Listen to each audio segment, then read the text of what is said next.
आज की कहानी का नाम है खाना बदोश। इसे लिखा है ओम प्रकाश वाल्मीकि जी ने। चलिए कहानी का वाचन प्रारंभ करते हैं। सुखिया के हाथ की पथी कच्ची ईंटें पकने के लिए भट्टे में लगाई जा रही थी। भट्टे के गलियारे में झरोखेदार कच्ची ईंटों की दीवार देखकर सुखिया आत्मिक सुख से भर गया था। देखते ही देखते हजारों ईंटें भट्टे के गलियारे में समा गई थीं। ईंटों के बीच खाली जगह में पत्थर का कोयला, लकड़ी, बुरादा, गन्ने की बाली भर दिए गए थे। असगर ठेकेदार ने अपनी निगरानी में हर चीज तरतीब से लगवाई थी। आग लगाने से पहले भट्ठा मालिक मुख्तार सिंह ने एक एक चीज का मुआयना किया था। 24 घंटे की ड्यूटी पर मजदूरों को लगाया गया था, जो मोरियों से भट्टे में कोयला, बुरादा आदि डाल रहे थे। भट्टे का सबसे खतरे वाला काम था मोरी पर काम करना। थोड़ी सी असावधानी भी मौत का कारण बन सकती थी। भट्टे की चिमनी धुआं उगलने लगी थी। ये धुआं मीलों दूर से दिखाई पड़ जाता था। हरे भरे खेतों के बीच गहरे मटमैले रंग का ये भट्ठा एक धब्बे जैसा दिखाई पड़ता था। मानो और सुखिया महीना भर पहले ही इस भट्टे पर आए थे, दिहाड़ी मजदूर बनकर। हफ्ते भर का काम देखकर असगर ठेकेदार ने सुखिया से कहा था कि सांचा ले लो और ईंट पाथने का काम शुरू करो। 1000 ईंट के रेट से अपनी मजदूरी लो। भट्टे पर लगभग 30 मजदूर थे जो वही काम करते थे। भट्ठा मालिक मुख्तार सिंह और असगर ठेकेदार सांझ होते ही शहर लौट जाते थे। शहर से दूर दिन भर की गहमा गहमी के बाद ये भट्टा अंधेरे की गोद में समा जाता था। एक कतार में बनी छोटी छोटी झोपड़ियों में टिमटिमाती धिबरियां भी इस अंधेरे से लड़ नहीं पाती थी। दरबे नुमा झोपड़ियों में झुककर घुसना पड़ता था। झुके झुके ही बाहर आना होता था। भट्टे का काम खत्म होते ही औरतें चूल्हा चौका संभाल लेती थीं। कहने भर के लिए चूल्हा चौका था। ईंटों को जोड़कर बनाए चूल्हे में जलती लकड़ियों की चिटपिट जैसे मन में पसरी दुश्चिंताओं और तकलीफों की प्रतिध्वनियां थीं। जहां सब कुछ अनिश्चित था, मानो अभी तक इस भट्टे की जिंदगी से तालमेल नहीं बैठा पाई थी। बस सुखिया की जिद के सामने वह कमजोर पड़ गई थी। सांझ होते ही सारा माहौल भाए भाए करने लगता था। दिन भर के थके हारे मजदूर अपने अपने दरबों में घुस जाते थे। सांप बिच्छू का डर लगा रहता था, जैसे समूचा जंगल झोपड़ी के दरवाजे पर आकर खड़ा हो गया है। ऐसे माहौल में मानो का जी घबराने लगता था। लेकिन करे भी तो क्या, न जाने कितनी बार सुखिया से कहा था मानो ने, अपने देश की सूखी रोटी भी परदेश के पकवानों से अच्छी होती है। सुखिया के मन में एक बात बैठ गई थी, नर्क की जिंदगी से निकलना है तो कुछ छोड़ना भी पड़ेगा। मानो की हर बात का एक ही जवाब था उसके पास। बड़े बूढ़े कहा करे हैं कि आदमी की औकात घर से बाहर कदम रखने पे ही पता चले है। घर में तो चूहा भी सूरमा बना रहे। कांधे पर यो लंबा लद धर के चलने वाले चौधरी शहर में सरकारी अफसरों के आगे सीधे खड़े न हो सके हैं। बुढ़ी बकरियों की तरह मिमियाए हैं और गांव में किसी गरीब को आदमी भी न समझे हैं। सुखिया की इन बातों से मानो कमजोर पड़ जाती थी। इसीलिए गांव देहात छोड़कर वे दोनों एक दिन असगर ठेकेदार के साथ इस भट्टे पर आ गए थे। पहले ही महीने में सुखिया ने कुछ रुपए बचा लिए थे। कई बार गिनकर तसल्ली कर ली थी। धोती की गांठ में बांधकर अंटी में खोस लिए थे। रुपए देखकर मानो भी खुश हो गई थी।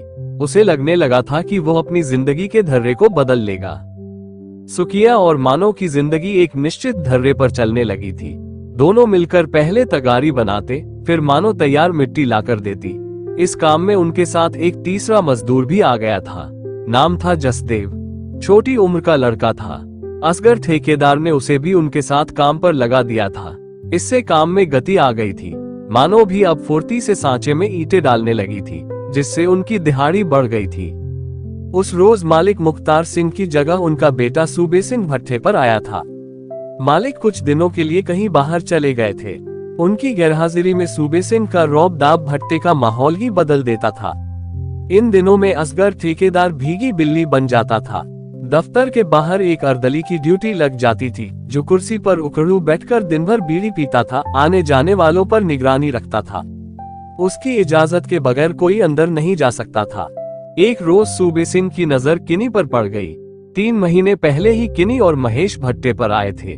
5-6 महीने पहले ही दोनों की शादी हुई थी। सूबे सिंह ने उसे दफ्तर की सेवा टहल का काम दे दिया था। शुरू में किसी का ध्यान इस ओर नहीं गया था, लेकिन जब रोज ही गारे मिट्टी का काम छोड़कर वो दफ्तर में ही रहने लगी तो मजदूरों में फुसफुसाहटें शुरू हो गई थी। तीसरे दिन सुबह जब मजदूर काम शुरू करने के लिए झोपड़ियों से बाहर निकल रहे थे, किनी हैंडपंप के नीचे खुले में बैठकर साबुन से रगड़ रगड़ कर नहा रही थी। भट्टे पर साबुन किसी के पास नहीं था। साबुन और उससे उठते झाग पर सबकी नजर पड़ गई थी, लेकिन बोला कोई कुछ भी नहीं था। सभी की आंखों में शंकाओं के गहरे काले बादल घिर आए थे। कानाफूसी हल्के हल्के शुरू हो गई थी। महेश गुमसुम सा अलग अलग रहने लगा था। सांवले रंग की भरे पूरे जिस्म की किनी का व्यवहार महेश के लिए दुखदायी हो रहा था। वह दिन भर दफ्तर में घुसी रहती थी। उसकी खिलखिलाहटें दफ्तर से बाहर तक सुनाई पड़ने लगी थी। महेश ने उसे समझाने की कोशिश की थी, लेकिन वह जिस राह पर चल पड़ी थी वहां से लौटना मुश्किल था। भट्टे की जिंदगी भी अजीब थी। गांव बस्ती का माहौल बन रहा था। झोपड़ी के बाहर जलते चूल्हे और पकते खाने की महक से भट्टे की नीरस जिंदगी में कुछ देर के लिए ही सही ताजगी का एहसास होता था। ज्यादातर लोग रोटी के साथ गुड़ या फिर लाल मिर्च की चटनी ही खाते थे। दाल सब्जी तो कभी कभार ही बनती थी। शाम होते ही हैंडपंप पर भीड़ लग जाती थी। जिस्म पर चिपकी मिट्टी को जितना उतारने की कोशिश करते वह और उतना ही भीतर उतर जाती थी। नस नस में कच्ची मिट्टी की महक बस गई थी। इस महक से अलग भट्टे का कोई अस्तित्व नहीं था। किनी और सूबे सिंह की कहानी अब काफी आगे बढ़ गई थी। सूबे सिंह के अर्दली ने महेश को नशे की लत डाल दी थी। नशा करके महेश झोपड़ी में पड़ा रहता था। किनी के पास एक ट्रांजिस्टर भी आ गया था। सुबह शाम भट्टे की खामोशी में ट्रांजिस्टर की आवाज गूंजने लगी थी। ट्रांजिस्टर वह इतने जोर से बजाती थी कि भट्टे का वातावरण फिल्मी गानों की आवाज से गमक उठता था। शांत माहौल में संगीत लहरियों ने खनक पैदा कर दी थी। कड़ी मेहनत और दिन रात भट्टे में जलती आग के बाद जब भट्टा खुलता था तो मजदूर से लेकर मालिक तक की बेचैन सांसों को राहत मिलती थी। भट्टे से पकी ईंटों को बाहर निकालने का काम शुरू हो गया था। लाल लाल पक्की ईंटों को देखकर सुखिया और मानो की खुशी की इंतहा नहीं थी। खासकर मानो तो ईंटों को उलट पुलट कर देख रही थी। खुद के हाथ की पती ईंटों का रंग ही बदल गया था। उस दिन ईंटों को देखते देखते ही मानो के मन में बिजली की तरह एक ख्याल कौंधा था। इस ख्याल के आते ही उसके भीतर जैसे एक साथ कई कई भट्ट जल रहे थे। उसने सुखिया से पूछा था, एक घर में कितनी ईंटें लग जाती हैं? बहुत, कई हजार। लोहा, सीमेंट, लकड़ी, रेत अलग से। उसके मन में ख्याल उभरा था। उसे तत्काल कोई आधार नहीं मिल पा रहा था। वो बेचैन हो उठी थी। उसे खामोश देखकर सुखिया ने कहा, चलो काम शुरू करना है। जसदेव बात देख रहा होगा। सुखिया के पीछे पीछे अनमनी ही चल दी थी मानो, लेकिन उसके दिलो दिमाग पर ईंटों का लाल रंग कुछ ऐसे छा गया था कि वह उसी में उलझकर रह गई थी। झींगुरों की झिन झिन और बीच बीच में सियारों की आवाजें रात के सन्नाटे में स्याहपन घोल रही थी। थके हारे मजदूर नींद की गहरी खायों में लुढ़क गए थे। मानो के ख्यालों में अभी भी लाल लाल ईंटें घूम रही थी। इन ईंटों से बना हुआ एक छोटा सा घर उसके जहन में बस गया था। ये ख्याल जिस शिद्दत से पुख्ता हुआ था, नींद उतनी ही दूर चली गई थी।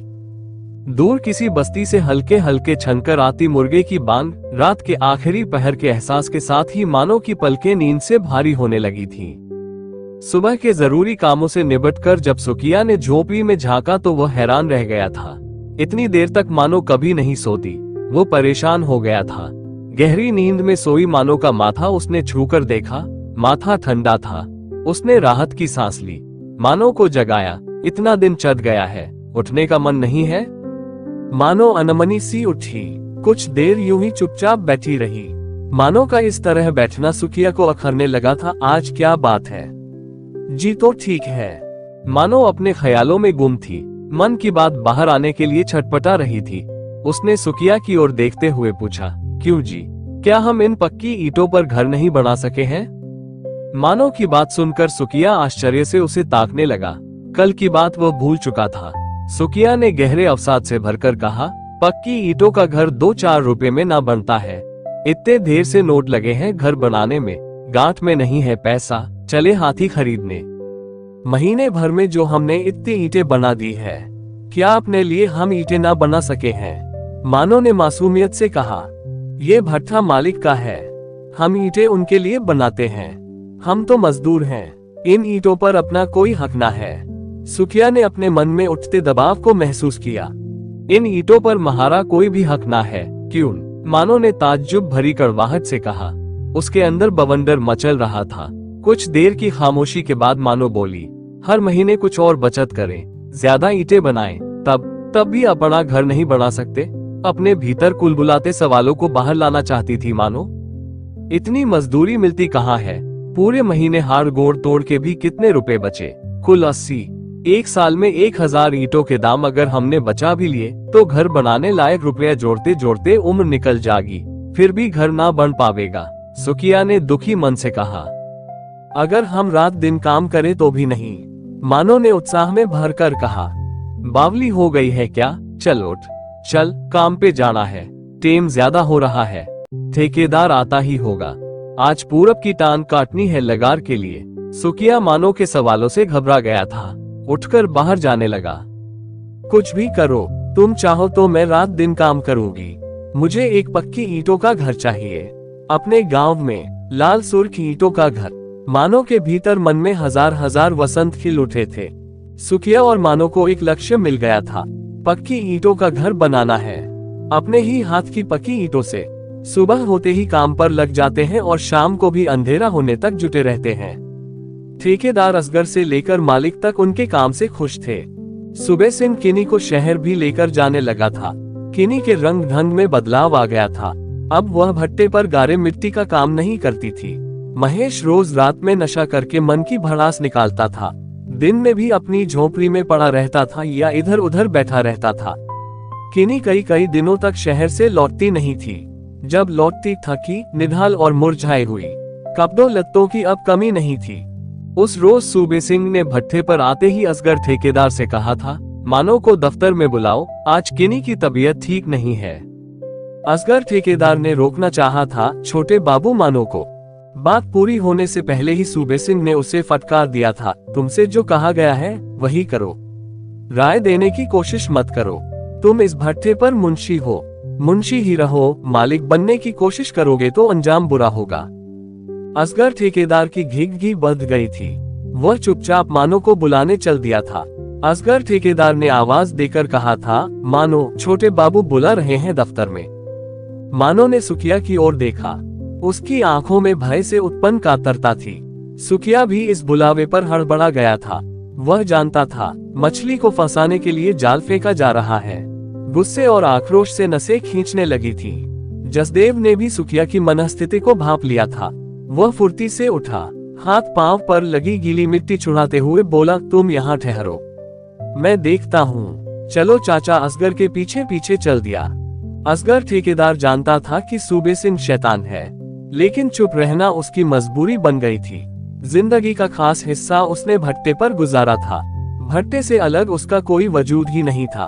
असगर ठेकेदार के साथ जसदेव को आता देखकर सूबे सिंह बिफर पड़ा था। तुझे किसने बुलाया है? जी, जो भी काम हो बताए, मैं कर दूंगा, जसदेव ने विनम्रता से कहा। क्यों, तू उसका खसम है? सूबे सिंह ने अपशब्दों का इस्तेमाल किया। बाबूजी, आप किस तरह बोल रहे हैं? जसदेव के बात पूरी करने से पहले ही एक झन्नाटेदार थप्पड़ उसके गाल पर पड़ा। जानता नहीं, भट्टे की आग में झोंक दूंगा, किसी को पता भी नहीं चलेगा, हड्डियां तक नहीं मिलेगी राख से, समझा? सूबे सिंह ने उसे धकिया दिया। जसदेव गिर पड़ा था। जब तक वह संभल पाता, लात घूंसों से सूबे सिंह ने उसे अधमरा कर दिया था। चीख पुकार सुनकर मजदूर उनकी ओर दौड़ पड़े थे। मजदूरों को एक साथ आता देखकर सूबे सिंह जीप में बैठ गया था। देखते ही देखते जीप शहर की ओर दौड़ गई थी। असगर ठेकेदार दफ्तर में जा घुसा था। सुखिया और मानो जसदेव को उठाकर झोपड़ी में ले गए थे। वह दर्द से कराह रहा था। मानो ने उसकी चोटों पर हल्दी लगा दी थी। सुखिया गुस्से में कांप रहा था। मानो के अवचेतन में असंख्य अंधेरे नाच रहे थे। वह किन्हीं नहीं बनना चाहती थी। इज्जत की जिंदगी जीने की अदम्य लालसा उसमें भरी हुई थी।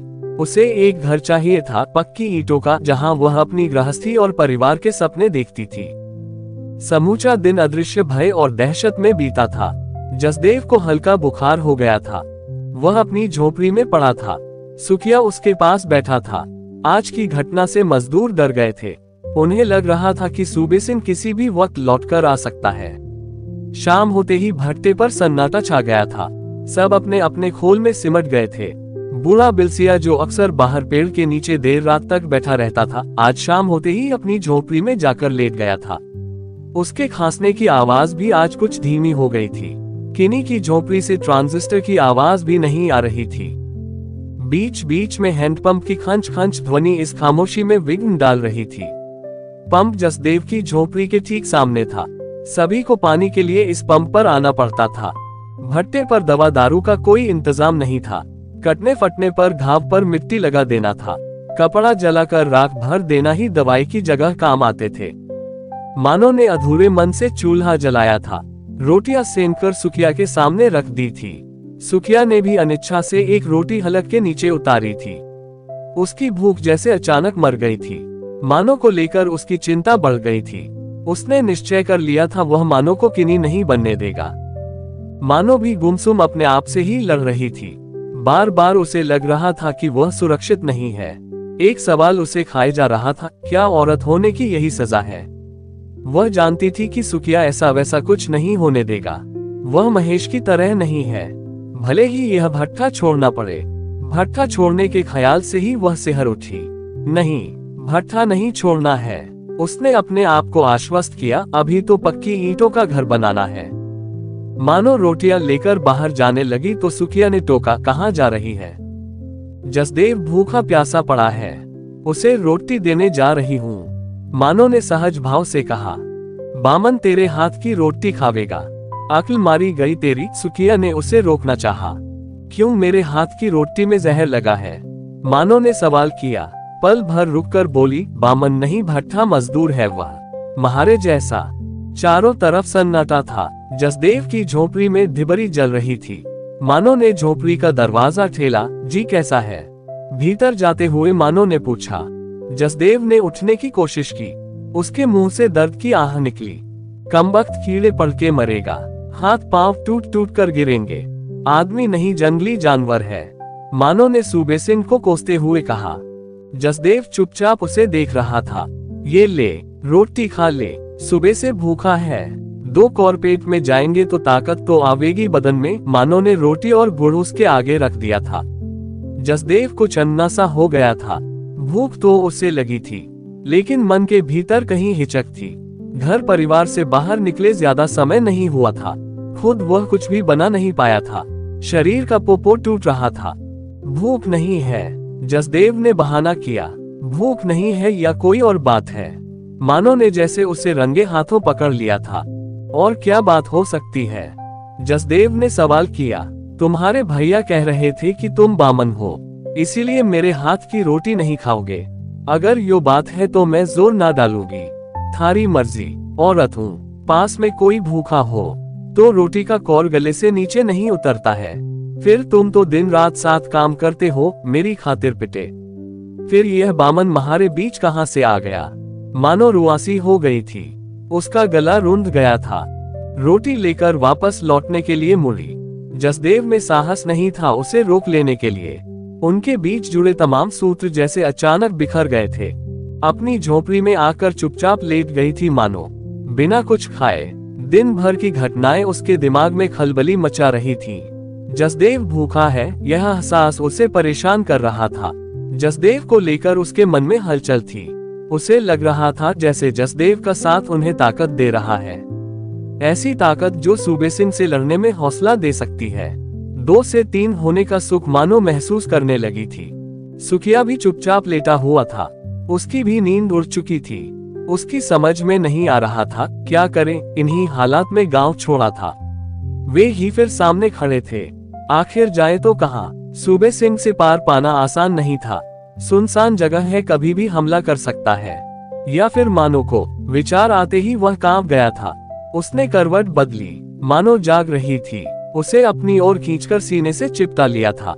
जसदेव ने भी पूरी रात जागकर काटी थी। सूबे सिंह का गुस्सैल चेहरा बार बार सामने आकर दहशत पैदा कर रहा था। उसे लगने लगा था कि जैसे वह अचानक किसी षड्यंत्र में फंस गया है। उसे यह अंदाजा नहीं था कि सूबे सिंह मारपीट करेगा। ऐसी कल्पना भी उसे नहीं थी। वह डर गया था। उसने तय कर लिया था कि चाहे जो हो वह इस पचड़े में नहीं पड़ेगा। सुबह होते ही वह असगर ठेकेदार से मिला था। असगर ही उसे शहर से अपने साथ लाया था। जसदेव ने असगर ठेकेदार से अपने मन की बात कही। ठेकेदार ने उसे समझाते हुए कहा था, अपने काम से काम रखो, क्यों इनके चक्कर में पड़ते हो।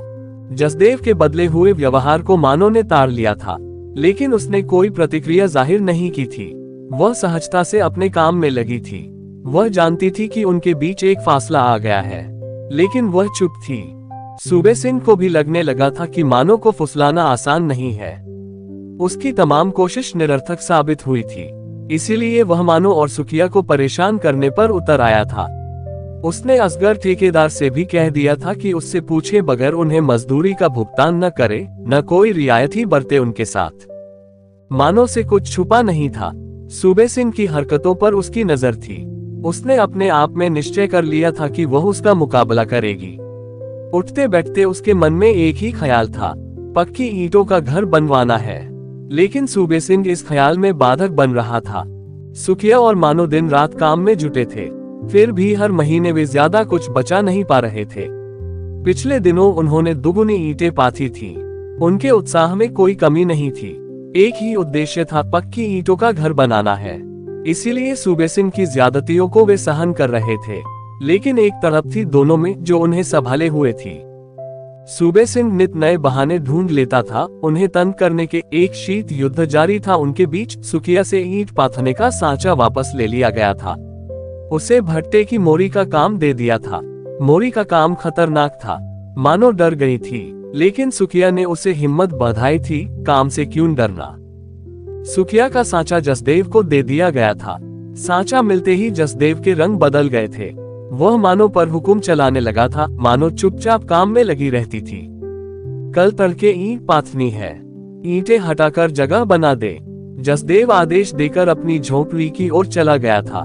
मानो ने पाथी ईंटों को दीवार की शक्ल में लगा दिया था। कच्ची ईंटों को सुखाने के लिए दो आड़ी ईंटें रखकर जालीदार दीवार बना दी थी। ईंट पाथने की जगह खाली करके ही मानो लौटकर झोपड़ी में गई थी। हैंडपंप पर भीड़ थी। सभी मजदूर काम खत्म करके हाथ मुंह धोने के लिए गए थे। सुबह होने से पहले ही मानो उठ गई थी। उसे काम पर जाने की जल्दी थी।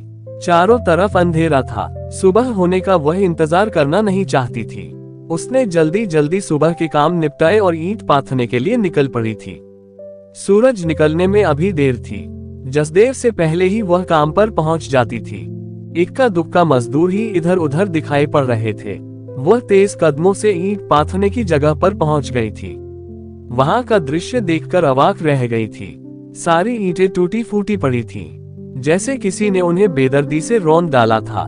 ईंटों की दयनीय अवस्था देखकर उसकी चीख निकल गई थी। वह दहाड़े मार मार कर रोने लगी थी। आवाज सुनकर मजदूर इकट्ठा हो गए थे। जितने मुंह उतनी बातें, सब अपनी अपनी अटकलें लगा रहे थे। रात में आंधी तूफान भी नहीं आया था, न ही किसी जंगली जानवर का ही यह काम हो सकता है। कई लोगों का कहना था किसी ने जानबूझकर ईंटें तोड़ी हैं। मानो का हृदय फटा जा रहा था। टूटी फूटी ईंटों को देखकर वह बोरा गई थी, जैसे किसी ने उसके पक्की ईंटों के मकान को ही धराशायी कर दिया था। जसदेव काफी देर बाद आया था। वह निरपेक्ष भाव से चुपचाप खड़ा था, जैसे इन टूटी फूटी ईंटों से उसका कुछ लेना देना ही ना हो। सुखिया भी हो हल्ला सुनकर मोरी का काम छोड़कर आया था। ईंटों की हालत देखकर उसका भी दिल बैठने लगा था। उसकी जैसे हिम्मत टूट गई थी। वह फटी फटी आंखों से ईंटों को देख रहा था। सुखिया को देखते ही मानो और जोर जोर से रोने लगी थी।